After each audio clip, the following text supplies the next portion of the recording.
जय माता दी दोस्तों। आज के इस वीडियो में मैं आप लोगों को दुर्गा सप्तशती पाठ अध्याय 2 और अध्याय 3 की कथा सुनाऊंगी। चलिए आज की कथा को शुरू करते हैं। सबसे पहले अध्याय 2 की कथा। ऋषि ने कहा, प्राचीन काल में देवताओं और दानवों में 100 वर्ष तक तुमुल युद्ध हुआ था। इस युद्ध में दानवों का स्वामी महिषासुर तथा देवताओं के अधिपति इंद्रदेव थे। उस भीषण द्वंद्व युद्ध में देवताओं की सेना महाबलवान दैत्यों के आगे टिक न सकी।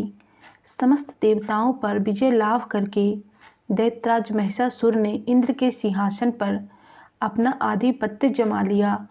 तदंतर हारे हुए सभी देवगण सृष्टिकर्ता ब्रह्मा जी को अगुआ बनाकर उस स्थान पर गए जहाँ भगवान शिव और भगवान विष्णु विराजमान थे।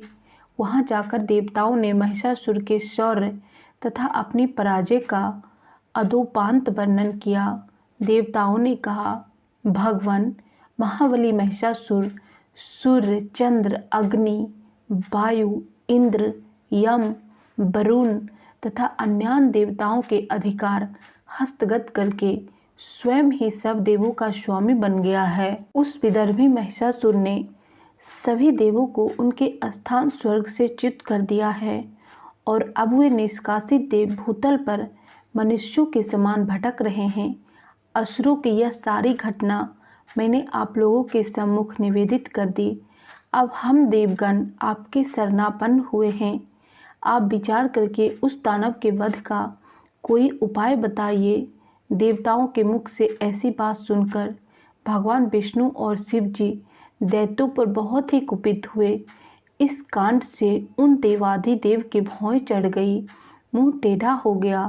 तदंतर अत्यंत क्रोधित चक्रपाणी विष्णु भगवान के मुख से एक महान तेज का आविर्भाव हुआ।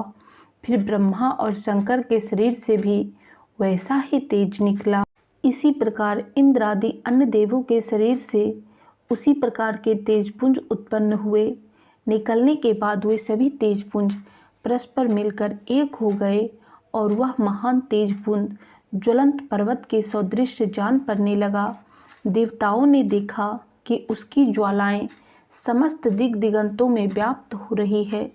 तेजपुंज के एक साथ मिलित होने से वह नारी के रूप में परिवर्तित हो गया। शिव के शरीर से निकले हुए तेज के द्वारा महामाया देवी का मुख प्रकट हुआ। यमराज के तेज से देवी के सिर के केश निकले और विष्णु भगवान के तेज से उनकी भुजाओं का निर्माण हुआ। चंद्रमा के तेज से स्तन और इंद्र के तेज से कटिभाग, वरुण के तेज से जांघ तथा पैर की पिंडली और पृथ्वी के तेज से नितंब की उत्पत्ति हुई। ब्रह्मा के तेज से दोनों पैर तथा सूर्य के तेज से अंगुलियां उत्पन्न हुई। अष्टवसुओं के तेज से हाथों की अंगुलियां और कुबेर के तेज से नासिका निर्माण हुआ। प्रजापति के तेज से दंतवली तथा अग्नि के तेज से 3 नेत्रों का प्रादुर्भाव हुआ। संध्या के तेज से भ्रिकुटी, वायु के तेज से कान उत्पन्न हुए। इसी प्रकार अन्य सभी देवों के मिलित तेज से देवी की उत्पत्ति हुई। संपूर्ण देवों के मिलित तेज से प्रादुर्भूत उस देवी की मूर्ति को देखकर महिषासुर द्वारा संतप्त देवता लोग अत्यंत प्रमुदित हुए। पिनाकी शंकर भगवान ने अपने प्रमुख अस्त्र शूल से एक शूल उन्हें दिया। फिर भगवान विष्णु ने अपने चक्र से दूसरे नए चक्र का निर्माण करके देवी को प्रदान किया। वरुण देव ने शंख, अग्निदेव ने शक्ति, वायु ने धनुष तथा बाण से पूरे 2 तरकश तेज देवी को अर्पित किए। सहस्त्रलोचन देवराज इंद्र ने अपने वज्र से निर्मित एक वज्र तथा ऐरावत हाथी से उतारकर एक घंटा अर्पण किया। यमराज ने कालदंड द्वारा प्रादुर्भूत दंड, वरुण ने पास, प्रजापति ने स्फटिकाक्ष की माला और सृष्टिकर्ता ब्रह्मा ने उन्हें अपना कमंडलू अर्पित किया। देवी के समस्त रोमकूपों में सूर्य ने अपनी रश्मियों का तेज भर दिया। काल ने उन्हें अपनी चमचमाती हुई तलवार और ढाल दे डाला।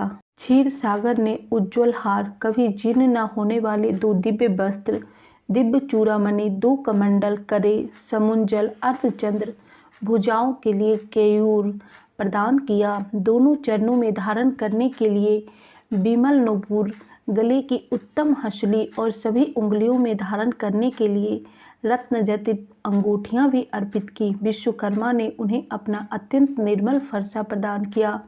इसके साथ ही साथ उन्होंने अनेक प्रकार के अस्त्र और कभी विद्ध न होने वाले कवच दिए। अस्त्रों के अतिरिक्त उन्होंने मस्तक और वक्ष पर धारण करने के निमित्त देवी को सदैव हरे भरे रहने वाले कमलों की बनी हुई मालाएं भी दी। सागर ने उन्हें सुंदर कमल पुष्प भेंट किए और हिमालय पर्वत ने उनकी सवारी के लिए सिंह तथा अनेक प्रकार के रत्नादि भेंट किया। धन के स्वामी कुबेर ने मधु से पूरित पात्र दिया। संपूर्ण पृथ्वी को धारण करने वाले नागराज शेष ने बहुमूल्य मणियों से विभूषित नागहार का उपहार दिया। इसी प्रकार अन्य देवों ने भी अपने अपने अस्त्र शस्त्र और आभूषण देकर देवी का सम्मान किया। इसके अनंतर उच्च स्वर से अट्टहास करते हुए देवी ने बारंबार गर्जन किया। उनके भयंकर गर्जन से संपूर्ण आकाश गुंजायमान हो उठा। देवी के घोर गर्जन से उत्पन्न भयंकर रव कहीं समा न सका, जिससे तीनों लोक क्षुभित हुए और समुद्र भी कांप उठा। पृथ्वी में भूकंप आ गया और समस्त पर्वत हिलते हुए थरथराने लगे। उस समय देवताओं ने अत्यंत प्रसन्न होकर भगवती सिंहवानी देवी का जय जयकार किया। इसके पश्चात महर्षियों ने भी नतमस्तक होकर देवी की स्तुति की। समस्त विश्व को क्षुब्ध देखकर असुर लोग अपनी संपूर्ण सेना को कवच आदि से सज्जित कर हाथों में अपने आयुधों को लेकर एकाएक उठ खड़े हुए।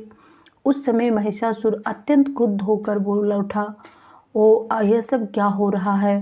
तदंतर संपूर्ण असुरों से घिरा हुआ महिषासुर देवी की भयंकर नाद की ओर लक्ष्य करके दौड़ पड़ा। उसने सबसे आगे जाकर देखा, वह देवी अपनी अलौकिक प्रतिभा से त्रिलोक को प्रकाशित कर रही थी। उनके पदभार से पृथ्वी रसातल में बोझिल होकर दबी जा रही थी। मस्तक के मुकुट से आकाश की रेखा से खींची हुई थी तथा वे अपने धनुष के टंकार से सप्त पाताल लोगों को क्षुभित कर रही थी। अपनी सहस्त्र भुजाओं से देवी समस्त दिशाओं को आच्छादित करके खड़ी थी। इसके पश्चात देवी के साथ दैत्यों का घनघोर युद्ध प्रारंभ हो गया। भांति भांति के अस्त्र शस्त्रों के प्रहार से सभी दिशाएं प्रकाशित हो उठी। महिषासुर का सेनापति चिछुर नामक महान असुर था। देवी के साथ उस महाबली दानव का संग्राम होने लगा। चामर नामक असुर दानवों की चतुरंगिनी सेना को साथ लेकर युद्ध में भिड़ गया। 60,000 रथियों को अपने साथ लेकर उदग्र महाबली दानव भी युद्ध में आ पहुंचा। 1 करोड़ सेना लेकर महाहनु नामक असुर ने युद्ध में भाग लिया। अश्लोमा नामक महादानव 500 रथियों के साथ युद्ध स्थल में आ पहुंचा। उस रणभूमि में बाष्कल नामक दैत्य अपनी 60 लाख सेना लेकर लड़ने लगा। परिवादित नामक असुर हाथी सवार, घुड़सवार आदि की टोलियों के साथ 1 करोड़ की विशाल सेना के साथ युद्ध भूमि में उतर आया। बिडाल नामक दैत्य 5 अरब रथियों के साथ लड़ने लगा। इनके अतिरिक्त और भी सहस्त्रों महादैत्य रथ, हाथी और घुड़सवारों की सेना की सहायता से युद्ध करने में लग गए। उस रण स्थल में कोटि कोटि सहस्त्र रथ, हाथी और घोड़ों की सेना से घिरा हुआ स्वयं महिषासुर उपस्थित था। वे अनगिनत दानव देवी के साथ तोमर, भिंडीवाल, शक्ति, मूसल, खड़ग, परशु और पटिश नामक अस्त्र शस्त्र का प्रहार करते हुए युद्ध में लगे थे। कुछेक दैत्यों ने मिलकर देवी पर शक्ति का प्रहार किया, कुछेक ने अपने पास फेंके। कुछ अन्य दैत्यों ने देवी के वध के उद्देश्य से उन पर खड़ग का प्रहार किया। देवी ने क्रुद्ध होकर लीला स्वरूप अपने अस्त्र शस्त्रों की भीषण वर्षा से उन दानवों के निक्षिप्त अस्त्रों को सहज में ही काट दिया। उनके मुख कमल पर परिश्रम तथा क्लांति का लेस मात्र भी चिन्ह दिखाई नहीं पड़ता था। देवताओं और ऋषियों द्वारा उनका स्तुति गान कर रहे थे तथा वह महामाया परमेश्वरी उन दैत्यों पर अपने अस्त्र शस्त्रों की बौछार कर रही थी। देवी का वाहन सिंह भी क्रुद्ध होकर अपने आयालों को हिलाता हुआ दैत्यों की सेना में इस प्रकार भ्रमण करने लगा, मानो किसी वन में दावाग्नि फैलकर क्रमशः बढ़ रही हो। देवी ने रणस्थल में युद्ध करते हुए दानवों के साथ जितने श्वास छोड़े वे सभी सैकड़ों हजारों गणों के रूप में परिणत हो गए और हाथ में परशु, भिंदीवाल, खड्ग और पटिश आदि अस्त्रों द्वारा दानवों से युद्ध करने लग गए। देवी की शक्ति से वर्धित गण लोग असुरों का संहार करते हुए नगाड़े, शंख आदि बाजे बजाने लगे। उस सम्रांगण में कितने ही गण मृदंग आदि बाजे बजा रहे थे। इसके पश्चात देवी ने त्रिशूल, गदा, तलवार चलाकर तथा शक्ति की वर्षा करके सैकड़ों असुरों का विनाश कर दिया। कितने ही राक्षसों को घंटी की भयंकर आवाज से अचेत करके वध कर दिया। अनेक दैत्यों को देवी ने अपने पास में बांधकर भूमि पर घसीटा और कितने ही दानव पैनी तलवार के प्रहार से दो दो टुकड़े में विभक्त हो गए। कितने ही राक्षस उनकी गदा के आघात से आहत होकर धराशायी हो गए। कितने ही मूसल की चोट खाकर आहत अवस्था में मुंह से खून उगलने लगे। शूल के प्रभाव से वक्षस्थल फट जाने के कारण कितने ही दैत्य भूमि पर गिर पड़े। देवी की बाण वृष्टि से कितने ही दैत्यों का कटी प्रदेश भंग हो गया। बाज पक्षी की तरह वेग से झपटने वाले दानव अपने प्राणों का त्याग करने लगे। कितने ही राक्षसों की भुजाएं आघात से छिन्न भिन्न हो गई। कितनों की गर्दनें कट गई। कितनों के मस्तक खंड खंड होकर भूमि पर गिरने लगे। कुछ दैत्यों के शरीर बीच के भाग से ही विदीर्ण हो गए। कितने राक्षस जांगहीन हो जाने से धरती पर गिर गए। देवी ने कितने ही दैत्यों के एक बाह, एक पैर और एक आँख करके दो टुकड़ों में विदीर्ण करके उनका संहार कर डाला।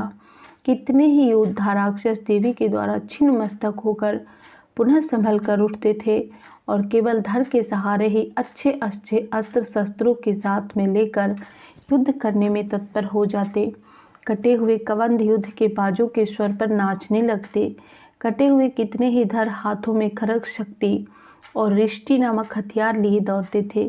कितने ही अन्य दैत्य ठहरो ठहरो कहकर देवी को युद्ध के लिए प्रेरित करते थे।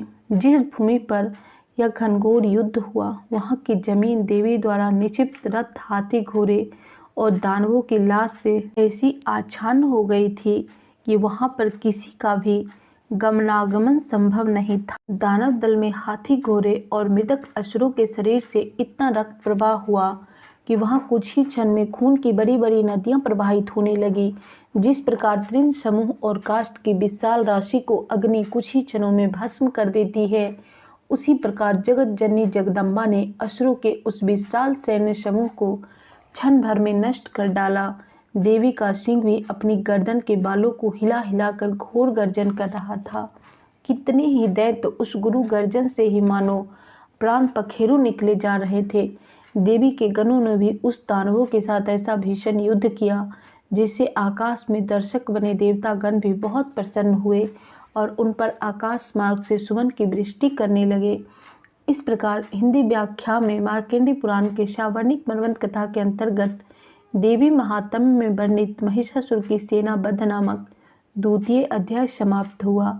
अब आइए तृतीय अध्याय की कथा को सुनते हैं। ऋषि ने कहा, इस प्रकार दानवी सेना का संहार होते हुए देखकर सेनापति चिछुर क्रोधित होकर अंबिका देवी से युद्ध करने के लिए उनके सम्मुख आया। सुमेरु पर्वत के शिखर पर होने वाली मेघों की वर्षा की भांति वह दानव देवी पर अपने बाणों की वर्षा करने लगा।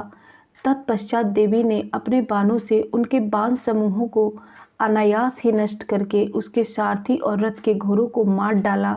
इसके साथ ही उसके धनुष तथा ध्वजा को भी काटकर फेंक दिया। धनुष के कट जाने पर उसके समस्त अंगों को अपने बाणों से छेद डाला। अपने धनुष, रथ और घोड़े सारथी को नष्ट हो जाने से दानव अपनी तलवार और ढाल लेकर देवी की ओर झपटा। उस तेज धार वाली तलवार से सिंह के मस्तक को आघात करके देवी की बाईं भुजा में अत्यंत वेग से प्रहार किया। राजन, देवी की बाह के स्पर्श से वह तलवार भंग हो गया और अपना प्रहार निष्फल होते देखकर उस राक्षस ने क्रोध से रक्त नेत्र करके हाथों में शूल उठाया। तब उस महादानव ने देवी भद्रकाली के ऊपर अपना शूल चलाया। वह आकाशमंडल में गिरते हुए सूर्यमंडल के समान अपने तेज से देदीप्यमान हो गया। बड़े वेग से उस शूल को अपनी ओर आते देखकर प्रत्युत्तर में देवी ने भी अपना शूल चलाया। देवी के शूल के प्रभाव से दानव के शूल सैकड़ों खंड हो गए। साथ ही उस शूल के द्वारा महाबली सेनापति चिछुर का प्राणांत हो गया। महिषासुर के महावीर सेना नायक चिछुर के बद्धोपरांत देवताओं का पीड़क चामर नामक राक्षस हाथी पर सवार होकर लड़ने के लिए आया। उसने आते ही देवी पर शक्ति का आघात किया, परंतु जगदम्बिका ने उसे केवल हुंकार मात्र से ही घायल और निष्प्रभ करके तत्क्षण भूमि पर सुला दिया। अपनी खंडित शक्ति को देखकर चामर परम कुपित हुआ और क्रोध से भरकर उसने शूल का वार किया, किंतु देवी ने उस शूल को अपने बाणों द्वारा काट गिराया। इतने में अवसर पाकर देवी का सिंह हाथी के मस्तक पर उछल पड़ा और दानव के साथ बाह्य युद्ध करने को उद्यत हुआ। वे दोनों लड़ते लड़ते हाथी से भूमि पर उतर आए और अत्यंत क्रोधित होकर परस्पर प्रचंड प्रहार करते हुए लड़ने लगे। तत्पश्चात देवी का सिंह पंजों के प्रहार से चामर का सिर धड़ से भिन्न कर दिया। इसी प्रकार उदग्र दैत्य पत्थरों और वृक्षों की चोट खाकर रणस्थल में भी देवी के हाथों मारा गया और कराल राक्षस भी दांतों, घूंसों एवं थप्पड़ों की मार से भूमि पर गिर पड़ा। गदा के प्रहार से देवी ने उद्दत नामक राक्षस को चकनाचूर कर दिया। भिंदीवाल से बाष्कल एवं बाणों से ताम्र और अंधक को यमराज के घर भेज दिया। त्रिनयना परमेश्वरी ने अपने त्रिशूल से उग्रास, उग्रवीर और महाहनु नामक दानवों को मार गिराया, के आघात से मुंडहीन कर दिया। दुधुर और दुर्मुख नामक दोनों राक्षसों को अपने बाण से भींद कर यमालय में भेज दिया। इस प्रकार अपनी सेना को क्षय होता देखकर महिषासुर ने भैंसे का रूप बनाकर देवी के गणों को त्रस्त करना प्रारंभ किया। वह राक्षस किसी किसी को थुथुन से मारकर, किसी किसी पर खुरों के प्रहार से, किसी किसी को पूंछ की चोट से और कुछ को अपने सींगों से विदीर्ण कर दिया। कुछ गणों को प्रबल वेग से, किसी को सिंहनाद के द्वारा, किसी को घुमाकर और कितनों को ही अपने श्वास वायु के झोंके से वायु पर गिरा दिया। इस प्रकार गणों की सेना को तितर बितर करके वह राक्षस भगवती के सिंह को मारने के लिए वेग से झपट पड़ा। इससे महामाया को अतीव क्रोध उत्पन्न हुआ। उधर महाबलशाली महिषासुर भी क्रुद्ध होकर भूमि को अपने खुरों से खोदने लगा और अपने सींगों से उठा उठाकर बड़े बड़े पर्वतों को फेंक कर गर्जन करने लगा। उसके वेग से घुमाने के कारण पृथ्वी अत्यंत क्षुभित होकर फटने सी लगी। उसकी पूंछ से टकराकर सागर पृथ्वी को जलमग्न करने लगा। हिलते हुए सींगों के प्रहार से बादलों के समूह छिन्न भिन्न हो गए। उसके श्वास की प्रबल वायु के कारण उड़ते हुए सैकड़ों पर्वत आकाश से भूमि पर गिर पड़े और उस महादानव को क्रोध की मुद्रा में अपनी ओर लक्ष्य करके देखकर चंडिका देवी ने उसको मारने के लिए उस पर महान क्रोध प्रकट किया। सर्वप्रथम देवी ने अपना पाश फेंककर उस महाबली असुर को बांध दिया। अपने को उस महारणस्थल में बंध जाने से उस राक्षस ने भी अपने बनावटी महिष स्वरूप का परित्याग कर दिया और तुरंत ही वह दैत्य मायावी सिंह के रूप में देवी के सामने आ गया। ऐसी स्थिति में जैसे ही अंबिका ने उसका सिर छेदन करना चाहा, त्यों ही वह राक्षस खड्गधारी पुरुष भेष में दिखाई पड़ने लगा। देवी ने तत्काल ही बाण वृष्टि करके ढाल और तलवार के सहित उस महिषासुर का वध दिया। तब वह मायावी राक्षस गजराज के रूप में परिवर्तित हो गया और गजराज के भेष में वह राक्षस अपने सुर से देवी के विशाल सिंह को खींचने और गरजने लगा। खींचने का प्रयास करते ही देवी ने अपनी तलवार से उसकी सुर काट डाली। तदंतर उस महादानव ने पुनः अपने पहले वाले भैंसे के रूप को ग्रहण कर लिया। पहले की तरह चराचर प्राणियों सहित त्रिलोक को आतंकित करने लगा। तत्पश्चात जगत जननी चंडिका भवानी बारंबार उत्तम मधुपान करते हुए आंखें लाल करके हंसने लगी और वह राक्षस बल और पराक्रम के मद से उन्मत्त की भांति घोर गर्जन करने लगा और अपने सींगों पर उठा उठाकर पर्वतों को देवी पर निक्षेप करने लगा। उस समय उसके जलाए हुए पर्वतों को देवी अपने बाणों से विचूर्ण करते हुए बोली। मधु के मद में बोलते समय उनका मुख लाल हो रहा था और जीवा लड़खड़ा रही थी। देवी बोली, ओ मूढ़, मैं जब तक मधुपान करती हूँ तब तक तू खूब मनमानी करने गरज ले। मेरे हाथों से यहीं तेरी मृत्यु होने पर अब शीघ्र ही देवगण भी गर्जन करेंगे। ऋषि ने कहा। ऐसा कहकर देवी उछल कर उस दैत्य पर चढ़ बैठी। अपने पैरों से उसे दबोच कर देवी ने शूल से उसके कंठस्थल में प्रहार किया। दबाव के शिकंजे में जकड़ा होने पर भी महिषासुर अपने मुख से अभी वह शरीर के अर्धभाग से ही बाहर निकल सका था कि देवी ने अपने बल से उसे रोक दिया। वह दैत्य अर्धनिर्दग अवस्था में ही देवी के साथ युद्ध में लग गया। तब देवी ने बहुत बड़ी तलवार से उसके मस्तक का छेदन कर दिया। महिषासुर के मरते ही उसकी बची खुची सेना हाहाकार करती हुई भाग खड़ी हुई तथा समस्त देव अत्यंत आनंदित हुए। देवताओं ने दिव्य महर्षियों के साथ मिलकर भगवती दुर्गा की स्तुति की। गंधर्व राज प्रवृत्त होकर गान करने लगे और अप्सराएं भी नाचने लगी। इस प्रकार सावर्णिक मनवंत कथा के अंतर्गत मार्कंडेय पुराण में देवी महात्म्य वर्णित महिषासुर वध नामक तीसरा अध्याय समाप्त हुआ।